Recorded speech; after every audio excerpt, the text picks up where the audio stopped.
What's up? It's Team Bluegrass Super. We got Quinton Lay here with his third place Dayton Ohio deck profile.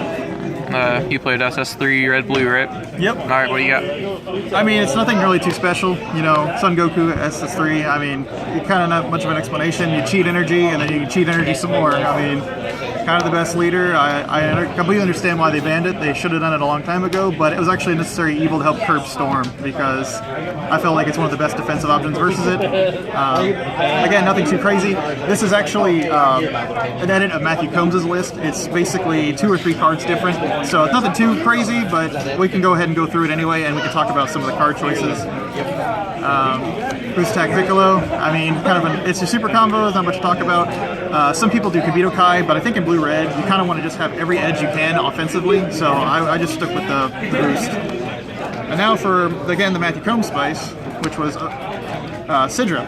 Now Sidra, this card was amazing in basically any matchup that wasn't just mono blue or blue green. What it basically comes in, auto takes a life, and you pop a card that's equal to or less than your energy.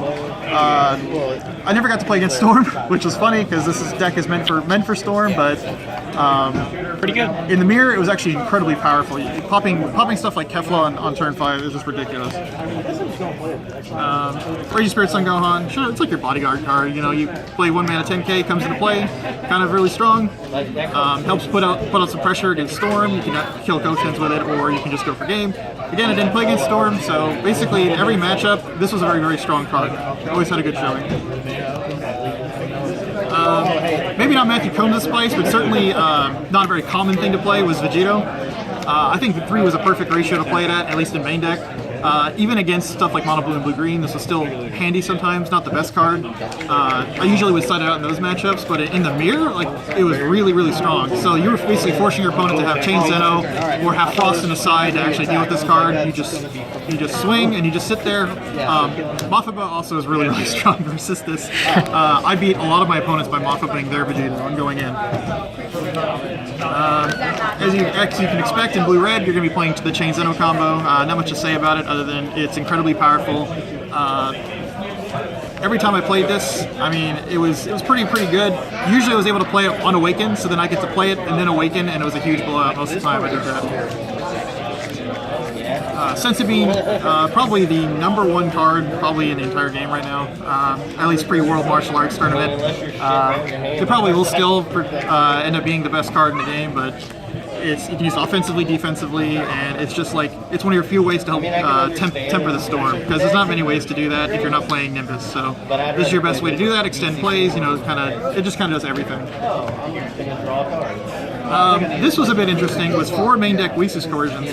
Again, I was expecting Storm, so I wanted to keep 1 blue up as much as possible versus that, so I went ahead and played the max copy to that. If I were to play again, knowing exactly what decks to expect, I probably wouldn't play this at 4. I'd probably just cut 2 to go to Mafuba, but it was still a very, very strong card.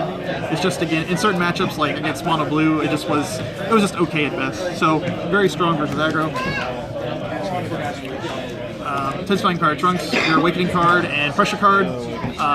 Basically, this thing grabs aggro like it's no one's business. Like, you swing with this, take a life, crit. You know, it's pretty basic. Helps you awaken. Forces your opponent to answer it with a card or 2, or take a life, which, you know, is basically all you want to do. And even in Respo, this thing will just sit here and take aggro even against aggressive mirrors. They want to get rid of your trunks, so you can evolve on top of it. First Attack Gohan. Now, this is one of the few changes I made for the Matthew Combs version, is I played 3 instead of 2. 2 was really good, but I felt like there were times where I'd really want to get that 3rd copy in there.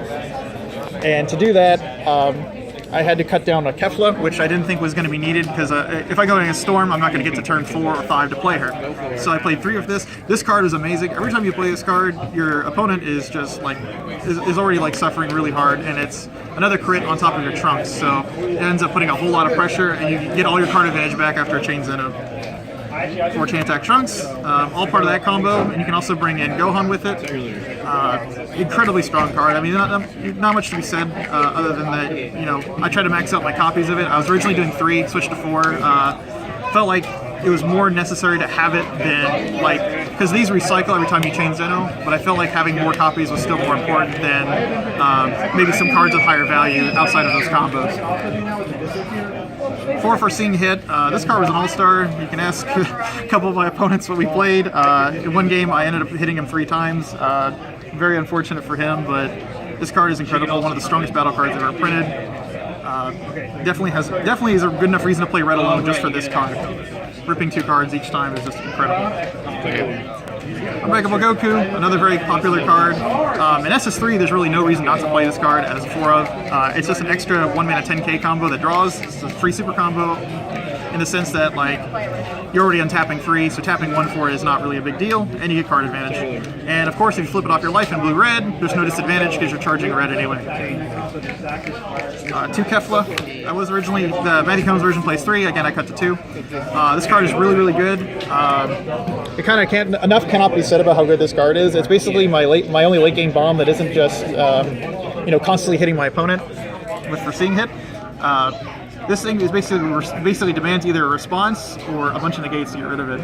This card was just the nuts in every matchup. I saw some people playing the 1-drop Khalifa and then the KO. Why did you opt to not play those? I felt like Red-Blue SS3 is one of those decks that has so little space for like tech choices that it's basically that you have to play an almost perfect list to keep up with everyone else's list. In the mirror, it's pretty weak, but against blue and green, those would be pretty good techs. The thing is like I felt like I wasn't worried about that. I was worried just about getting to that turn, and if I need to be able to just play this, and I didn't want to play Khalifas and Kales. I want to be able to play something that basically every card in my deck does something either really good or really efficiently, and I don't think those cards can do that on their own. Here's some of that delicious spice. Bonus assistance. There are certain matchups where this card didn't really do a whole lot. I mean, the reason I play this is because, again, I was Affected Storm. So even though Topo is usually a better negate in almost every situation, sometimes you won't have 2 red. You may flip a blue and a red, and then Topo is just a dead card. Storm can just kill you before that. So bonus assistance was an interesting choice.